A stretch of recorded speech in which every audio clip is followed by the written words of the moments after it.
Power Civics and offering it through continuing education courses provides an opportunity for colleges and universities to rethink their role in the larger communities in which they reside.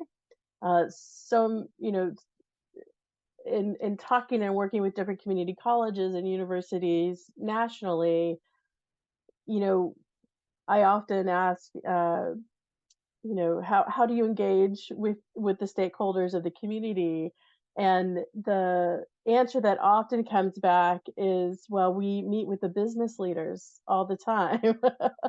And for me, that's a huge disconnect, and a red flag if we're just thinking about our institutions as pathways for labor, for the business communities, and not really thinking about the people and the neighborhoods in which these institutions are located. And so for me, when I think about this question of how can higher education and community colleges, colleges and universities better locate themselves and support surrounding communities, I see my HCC students as City of Houston residents. I don't see a disconnect between the students in my classroom and the city at large.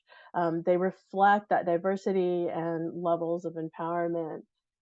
And so I see continuing education then as an extension of that classroom, as a larger part of that educational mission of the college. So as I mentioned before, Houston is one of the most diverse cities in the country. And as other panelists have indicated, we know that power is not equally distributed within the city. And, given that history of Jim Crow and redlining, we have our neighborhoods at the neighborhood level are still very segregated. And so when I think about continuing education, it's an opportunity to further this education and developing a skill set um, to show people how to influence throughout the policymaking cycle. And again, what I'm looking at is this larger lens of just civic engagement in general, of which voting plays a part. And of course, how to use power. The toolkit also goes into those details in the nuts and bolts. It goes into media literacy and how to be more savvy about the data and the information that you're consuming, especially in leading policy innovation. It teaches you how to do FOIA requests. And it teaches you how to navigate or circumnavigate institutions and bureaucracies.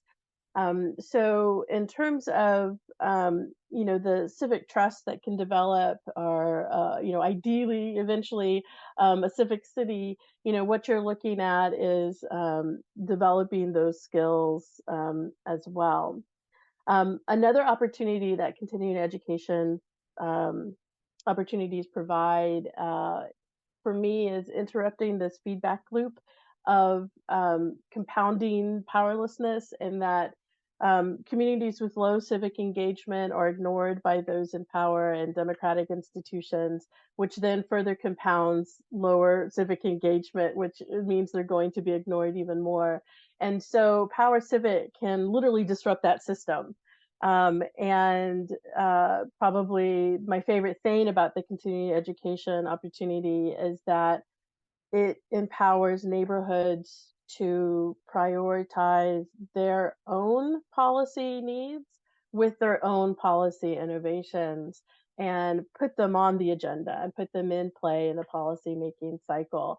And so the big picture for me is that it serves as an avenue for putting people back into democracy and including people in these democratic processes. So it just leads to a higher quality democracy.